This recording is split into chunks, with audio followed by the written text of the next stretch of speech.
Hey everyone, Ripley Sellers with Bob's Watches. I'm here in the studio with Justin for another episode of Vintage of the Week, where we pull aside one remarkable vintage timepiece and share with you exactly why we love it.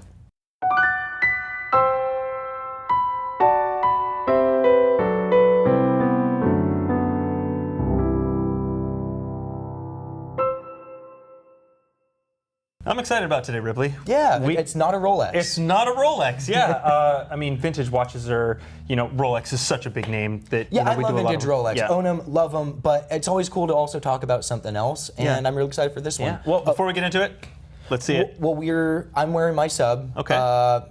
16610, frequently wear it. We're talking about a sub, but not a Rolex sub, so figured I'd come in spirit. What about you? I thought I would be a little on brand. I'm going with the Tudor. We're talking about a Tudor. And this one isn't vintage, but it's vintage style. I'm doing the Black Bay 58.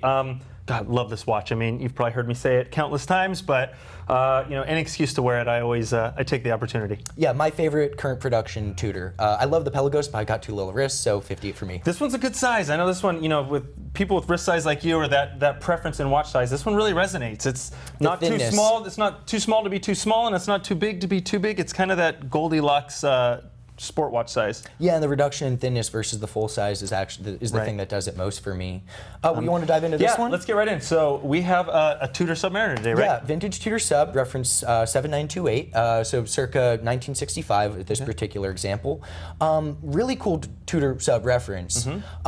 This was back in the days when Rolex's watches and Tudor's watches had way more aesthetic and even component overlap versus how they are today. If you look at your Black Bay 58 right now, there's not the Rolex logo anywhere on it. Right. But if you look at this vintage example here, you look at the crown, there's Rolex's coronet insignia, but then when you look at the case back itself, you literally see original oyster case by Rolex Geneva. Right. So, let's, brief history of Tudor real quick here. Founded in 1926 by Rolex's very own founder, Hans Wilsdorf, to be the more affordable alternative to Rolex.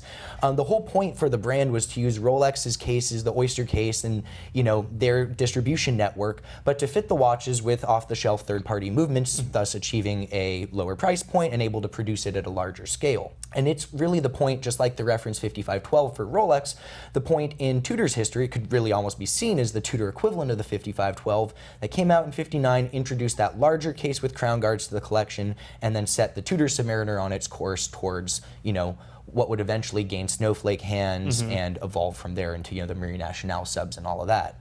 So really important reference and a beautiful example of it. Yeah, this one's great. It's a really nice Tudor, it's a really nice example. And like how you said, it's very similar to a Rolex, almost too similar in my opinion. Let's just talk about Tudor and Rolex for a minute. This was, like you said, back in the time where they were very, very similar in terms of aesthetics. I mean, to the point where there's Rolex logos and crowns, all over the watch. And I didn't like that so much. I kind of prefer how Tudor is now, and I think Tudor's made a great, I don't want to say comeback, but they've made a great push recently and gotten a lot of attention, made some great watches that are very distant from the stuff Rolex does. Like we see, like the watch I'm wearing, you see the Pelagos, you see a lot of the other stuff. I love the Tudor Advisor. I mean, I could go on and on. And it's not like the Tudor version of a Datejust or the Tudor version of a Submariner. And back then, around this time, there was, we saw like the President. There was like the Tudor version of the Rolex Day-Date, and it was so much of pretty much just a Rolex watch that said Tudor and had a different movement, and and I didn't love that. So a long way of coming around to saying that I think now that makes these really cool, because Tudor has kind of gone their separate way in terms of styling and design and all that. They've kind of come into their own, I guess is a better way to put it, which, like I said, I think is fantastic. But it also kind of reminds you of the beginnings when it was pretty much a Rolex case. It was a Rolex crown, all these things. And I think that kind of makes it extra special now. Like, it's, absolutely. It's really different. So emblematic of this snapshot and kind of the original vision for the brand. Yeah, exactly. In all honesty, my favorite of all time Tudor vintage subs are the ones with the snowflakes, the no dates, like the Marie Nationale ones. But that's when they started to pick up their own design DNA. Snowflake hands are inherently Tudor. You will not find them on any Rolex. But this right here in the mid 60s, this is when you see Mercedes hands. At a glance, you'd be forgiven for thinking this is a 5512. Yeah. But granted, it does have a few little quirks that separate it from its Rolex counterpart. Those little details, I love that. That's I think that's fantastic. You're right. You see like the bezel, the case, like, I mean, the Mercedes hand, so much of it screams Rolex. But if you look close, you see the little details that separate it. Yeah, I think starting with the dial, if this was it'd be a gilt dial if it was a Rolex sub from the era. This, you still have a chapter ring, so it kind of has that same at-a-glance appearance, but it's not a standard gilt dial. The text there, the Tudor Rose logo, all that, it's done in kind of like a silvery text, and so it creates a much more kind of monochromatic dial face to showcase that patina versus kind of very warm golden letters. Right. Additionally, you see that smiley dial, that last line of text curves up. Yeah. Again, something you don't see on Rolex. Yeah, Very Tudor. That's one of the ones that you can spot. It's probably the first thing you notice when you see the watch and you realize that it's not a 5512. You're like, oh, what's the little smile on the bottom line of the text right there, and then you start looking a little closer and you see, the rest of it. And I love that. I think it's a nice little feature. It's a nice little detail that you can see, and then as you start getting into it, you can kind of see that it's it is its own watch, but it's an amalgamation. I mean, you see the signed Rolex crown, which is kind of cool because it's a Tudor watch, and yeah, like you said, it's a little snapshot in history. It's very, very, very reminiscent of a sub, but also has its own little details that set it apart, which is really nice. Yeah, you'd be hard pressed to find a Tudor sub that's more close to its Rolex counterpart. And then within that, this is a beautiful example. Yeah. Great patina on the bezel, kind of love that washed out sort of gray color.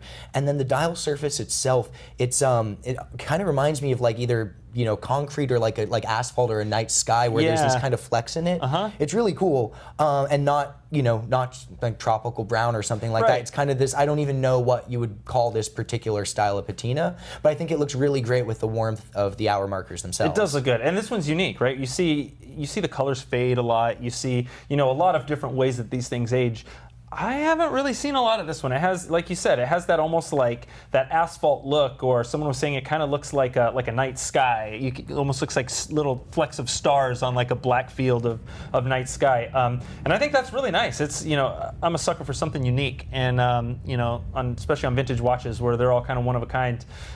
Something like that dial, it catches my eye, and I like it. I give it some extra points. Yeah, and it's like, well, why would you choose this over a Rolex sub? Well, obviously it's quite a bit less expensive than a mid-60s like 5512, but on top of that, Rolex is Rolex, and they're still making Rolex Submariners. The Tudor's dive watch, like the one you're wearing, is significantly different than what this older output is. Right. There isn't really an equivalent like this with Mercedes hands that is almost a dead ringer for a Rolex in terms of its just outer case that you have in their catalog. We're using shield logos or rose logos exclusively on the crowns of modern Tudors. So this is so emblematic of something that they're never going to do again. Right. But if you're interested in vintage timepieces, part of what the appeal is that history that comes with it, how timepieces like this can be representative of a snapshot in a company's history, or in this case, two companies' history and the relationship between them. So, I mean, I think as far as having, telling a story about the history of these two brands, there's arguably more to tell with a vintage Tudor from this era than a vintage Rolex, where it's beautiful watch, amazing history, but its legacy lives on in a very uninterrupted form today. Exactly, yeah. It's a different beast. It's a different animal. Another thing that I like is these are a relatively good deal compared to the price of like a 5512, 5513. Rolex is always going to carry that premium, and if you're looking for that but don't quite have the means, or would rather spend the money somewhere else, this gets you pretty dang close to the look and feel, of those vintage Rolex Submariners at a fraction of the cost, right? Yeah, and then also worth noting, the movement in your Tudor is in-house variety, and continuously Tudor's moving towards those Canisi manufactured in-house calibers. But the core of Tudor was using these third-party movements, and like the one found in this watch. And so I can easily see there being a point in the future where Tudor isn't using any ETA bases, again, just making this one even more representative of Tudor's history. Yeah. Beautiful watch.